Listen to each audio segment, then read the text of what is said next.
খুব সাবধান, কলকাতা থেকে ড্রোন কেনার সময় চোখ কান খোলা রাখবে। যারা ড্রোন কিনতে যাবে তাদের জন্য খুব গুরুত্বপূর্ণ একটা ভিডিও স্কিপ করলে তোমার লক্ষ টাকা কিন্তু জলে যেতে পারে। তোমার সামনে হয়তো নতুন ড্রোন বক্স প্লাস্টিক কভার লাগানো থাকবে, তুমি বুঝতে পারবে না ওটা নতুন কি পুরনো, প্লাস্টিক কভারকে নতুন করে লাগানো হয়েছে কিনা। যখন তুমি ড্রোন আনবক্সিং করবে ওখানে ড্রোনের বক্স আর প্লাস্টিক কভার ভালো করে চেক করবে। এটা কিন্তু আমার একটা বন্ধুর সঙ্গে হয়েছে। একটা ইউজ ড্রোন ওর মধ্যে প্যাক করে দেওয়া হয়েছিল। ড্রোনটা ছিল একদম নতুন, কিন্তু একদিন হলেও ইউজ করা ছিল।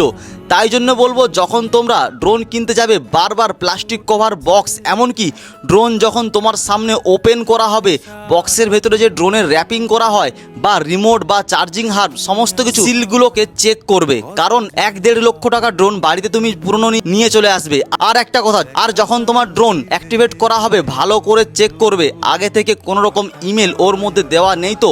এটা কিন্তু মাস্ট তোমরা চেক করবেই করবে, কারণ না হলে তোমার সঙ্গে একটা বড় স্ক্যাম হতে পারে। প্রথম ড্রোন, প্রথম ইমেল তোমার যেন থাকে আর তোমার নামেই যেন হয়। অন্য কারো নামে যদি লগ ইন থাকে তাহলে ভেবে নিও ওটা একটা ইউজ করা ড্রোন।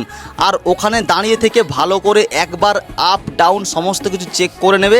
গিয়েছিলাম আমি ঘাটাল থেকে কলকাতা মেট্রো গলি। এই ভিডিওটা তোমার ওই বন্ধুদেরকে শেয়ার করে দাও যারা নতুন ড্রোন কিনবে। আর তোমরা যারা নতুন অবশ্যই মিনি সিরিজের ড্রোন কিনবে।